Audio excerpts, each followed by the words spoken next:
Kung isa ka sa mga nanonood na hindi pa bumibili ng phone ngayon dahil pakiramdam mo may paparating na mas sulit ngayong taon na sa tamang video ka. Maraming users ngayon ang nag-hold off na mag-upgrade kasi iniisip nila na baka masayang ang pera kung may lalabas na bago ngayong 2026. At to be honest, may sense naman talaga yon. Lalo na kung nakikita mo na unti-unting nagbabago ang direction ng mga brands pagdating sa display, battery at camera strategy. Kaya sa video na to pag-uusapan natin ang mga inaasahang smartphones na posibleng lumabas ngayong 2026 base sa mga lumabas na information. Hindi pa to official announcement pero sapat na ang mga detalye para makita kung saan papunta ang market at kung alin ang talagang worth it bantayan. Kaya kung isa ka sa nag-iisip kung bibili ka na ngayon o maghihintay pa, malaking tulong ito sa desisyon mo kaya tapusin mo hanggang dulo.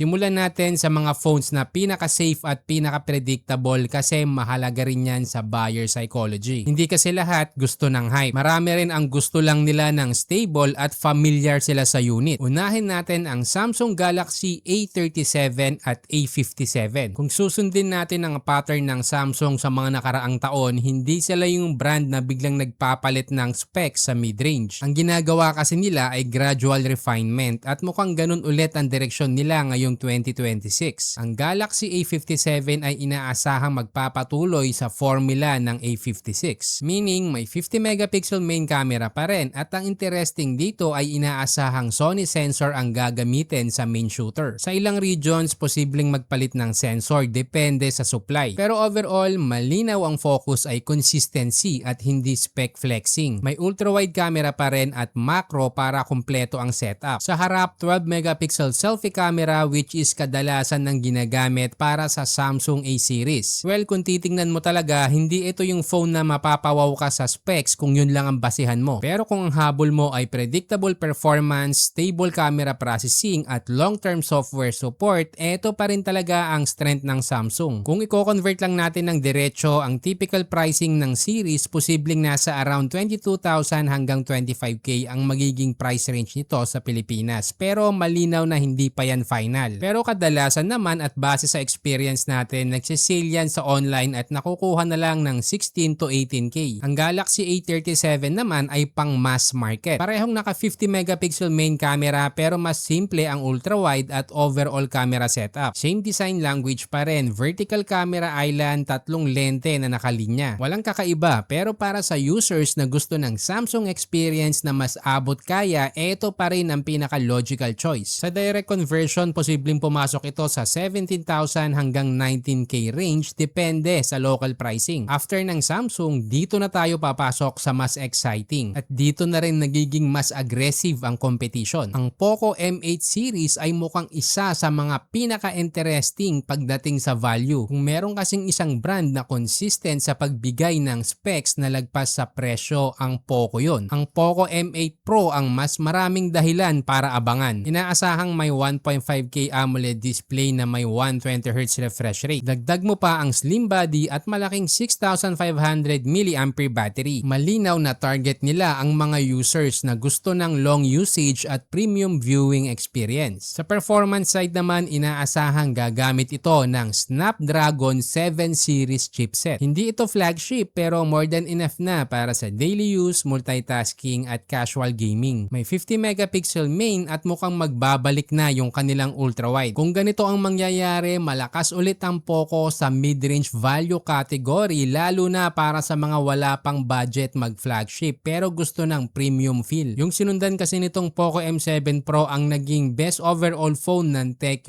under 10k. Ang standard Poco M8 naman ay mas straightforward. Full HD Plus AMOLED display, may simpleng chipset at mas maliit na battery at basic camera setup. Ngayon, lumipat tayo sa isang phone na medyo kakaiba sa listahan at dito nagiging interesting ang design direction. Ang Infinix Note Edge ay isa sa malaking shift kumpara sa usual Note series ng Infinix. Kasi sa halip na flat display, mukhang papasok sila sa curved AMOLED territory. May horizontal camera bar design, LED accent sa likod at malaking 6,500 mAh battery. Hindi ito mukhang pang entry level at malinaw na may design statement silang gustong gawin. Ang pinaka-interesting dito ay ang display. Inaasahan ang 1.5K Curve AMOLED na bihira mong makikita sa ganitong price category, lalo na sa mga hindi transient phones or Poco. Ang tanong lang talaga ay ang chipset choice. Kung mas lumang Dimensity ang gagamitin, medyo confusing ang direction nila. Pero kung maayos ang optimization at tama ang presyo, pwede pa rin itong gumana bilang design focus alternative sa usual flat mid-range phones. Pagkatapos ng design focus phone, bumalik tayo sa phones na malinaw ang target market. Ang Tecno Spark Go 3 na kilala rin bilang POP 20 4G sa ibang markets. Malinaw na pang entry level lang to. HD Plus LCD display, Unisoc chipset, 13 megapixel main camera at 5,000 mAh battery. May punch hole display para hindi mukhang outdated pero realistically hindi ito pang heavy use. Para to sa basic calls, messaging, social media at konting video watching. Pwede pang regalo, pang backup phone o pang first smartphone ng bata. Hindi ito yung phone na bibilin mo para sa performance pero importante pa rin kasi to sa market. Sunod, balik tayo sa Tecno pero mas exciting na ang lineup nila. Ang Tecno Pova Curve 2 5G